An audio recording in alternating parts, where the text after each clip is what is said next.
जहां जहां राहुल गांधी जाते हैं वहां कांग्रेस को और साफ कर देती है जनता। अभी मध्य प्रदेश आए थे पैदल यात्रा में, तो जहां जहां से राहुल गांधी गुजरे सब जगह कांग्रेस हार गई।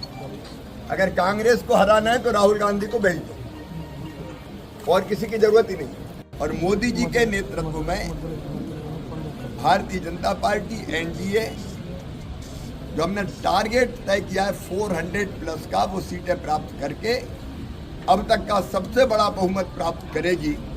और हमारा टारगेट है देश में 50% से ज़्यादा वोट प्राप्त करना। और मैं तमिलनाडु की इकाई को बधाई देता हूँ। हमारे कार्यकर्ताओं ने, हमारे संगठन ने यहाँ बहुत मेहनत से काम करके मजबूत संगठन खड़ा किया है। डीएमके, एआईडीएमके से लोग तंग आ चुके हैं, इसलिए भारतीय जनता पार्टी के साथ तमिलनाडु की जनता भी खड़ी हो रही है।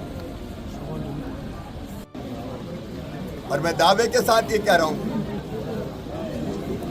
भारत की सबसे करप्ट गवर्नमेंट, भ्रष्ट गवर्नमेंट अगर कोई है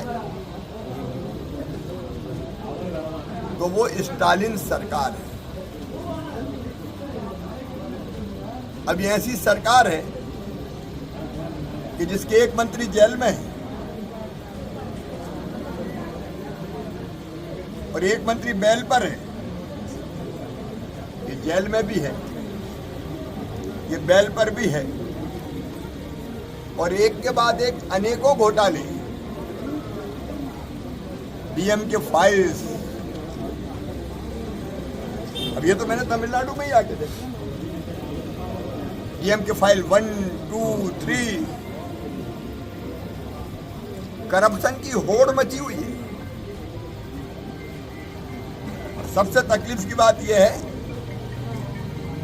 कि यहां खुद सरकार शराब बेचती है।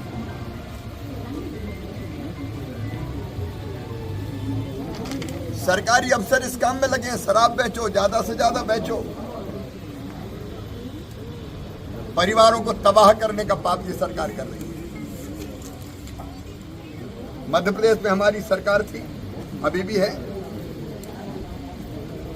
मैं मुख्यमंत्री था। हमने 2008 के बाद कोई नई शराब की दुकान नहीं खुलने दी।